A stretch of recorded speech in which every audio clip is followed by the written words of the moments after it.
안녕하세요. 산부인과입니다. 다들 잘 지내고 계신가요? 지난 시간 제가 다래끼에 대한 주제로 영상을 올렸었는데요.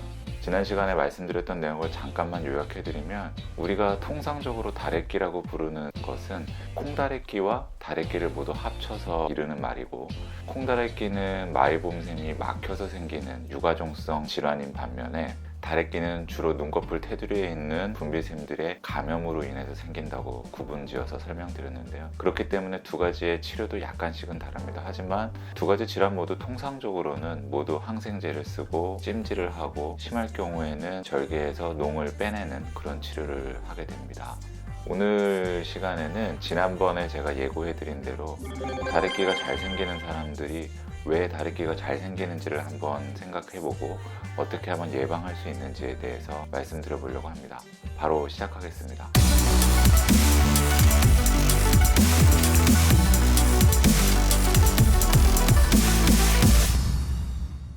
앞서 말씀드린 대로 다래끼라는 것은 눈꺼풀의 분비샘에 세균이 감염돼서 발생한다고 말씀드렸습니다. 세균이 감염되기 위해서는 눈꺼풀에 있는 분비샘으로 세균을 옮기는 행위가 필요한데요. 가장 대표적인 것이 바로 눈을 비비는 행위입니다. 우리가 눈을 비비는 게 이제 습관적으로 비비는 경우들이 있지만, 주로 눈이 가려워서 비비게 되는 경우들이 많이 있는데요. 눈을 가렵게 만드는 대표적인 원인 질환으로는 알레르기 결막염이 있습니다. 알레르기 결막염 때문에 눈이 가려워서 비비다 보니까 다래끼가 생기는 그런 경우들이 아주 많죠. 그렇기 때문에 내가 반복적으로 눈을 비비는 습관이 있는 사람들은 알레르기가 있는지 여부를 확인받으시고 적절하게 치료를 받으시면 다래끼가 생기는 빈도도 줄어들 수 있다는 것이죠. 특히나 어린아이들은 손의 위생을 조금 신경을 많이 못 쓰기 때문에 성인에 비해서 다래끼가 아주 잘 생기게 됩니다. 그렇기 때문에 다래끼를 예방하기 위해서는 일단 눈을 비비는 행위를 줄여야 되고요. 그리고 비비더라도 손이 깨끗할 수 있게 항상 평상시에 손 위생에 신경을 써야 된다는 점이 이제 중요하겠습니다. 눈을 비비는 행위 자체도 문제지만, 특히 성인 여성의 경우에는 저는 화장에 대해서 잘은 모르지만 속눈썹에다 하는 화장들도 있고, 눈 주변에 색조 화장을 포함해서 여러 가지 화장을 하잖아요. 그런데 그 화장품이 혹은 화장을 하는 당시에 손이 뭔가에 오염이 되어 있으면 눈꺼풀에 감염을 일으키고 다래끼가 발생할 수가 있습니다. 그렇기 때문에 그 화장 솔이라던가 하는 것들이 이제 사용 기한이 어느 정도 있다고 알고 있는데요. 그 주기적으로 솔을 좀 변경해 준다거나, 특히나 마스카라 같은 경우는 축축한 상태에서 잘못 보관될 경우 세균이 증식할 수 있기 때문에 그런 것들을 조심해야 하겠고요. 또한 화장을 지울 때에는 속눈썹이 나와 있는 부분까지 철저하게 잘 세정을 하셔야 속눈썹 주변의 분비샘들이 감염되는 경우들을 좀 줄일 수가 있습니다.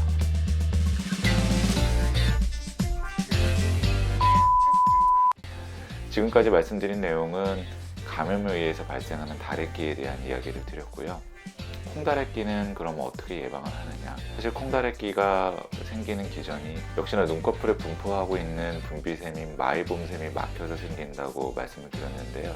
마이봄샘은 기름샘인데요. 우리 눈 표면을 기름층이 잘 덮어줘야 건강한 눈물층이 되고 눈물이 쉽게 증발되지 않을 수가 있는데요. 마이봄샘이 막힐 경우에는 이런 기름의 역할이 떨어지게 되면서 눈물이 쉽게 증발하는 증발성 안구건조증이 쉽게 발생할 수가 있습니다. 이러한 안구건조증과 함께 마이봄샘의 기능과 연관돼서 생기는 대표적인 질환이 바로 콩다래끼라고 할 수가 있겠고요. 콩다래끼가 생기는, 그러니까 마이봄샘이 막히는 그런 과정을 줄여주는 가장 좋은 방법 중에 하나는 따뜻한 찜질을 정기적으로 하는 것입니다. 제가 앞선 영상에서 온찜질하는 방법에 대해서 설명을 드렸었는데요. 다래끼가 생긴 이후에 치료를 위해서도 온찜질이 도움이 되겠지만, 안구건조증도 좋게 만들고 또 다래끼를 예방할 수 있게끔 온찜질을 평상시에 하는 것도 굉장히 눈을 깨끗하고 편안하게 유지하는 데 도움이 될 수가 있습니다.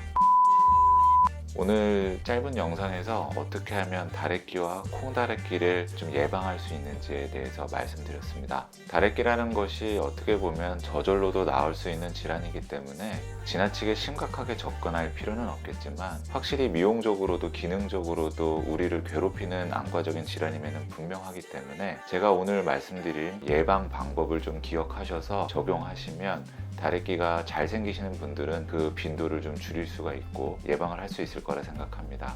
오늘 제가 준비한 내용은 여기까지입니다. 오늘 영상이 도움이 되셨으면 좋겠고요. 다음 영상도 알찬 영상으로 찾아뵙도록 하겠습니다. 감사합니다.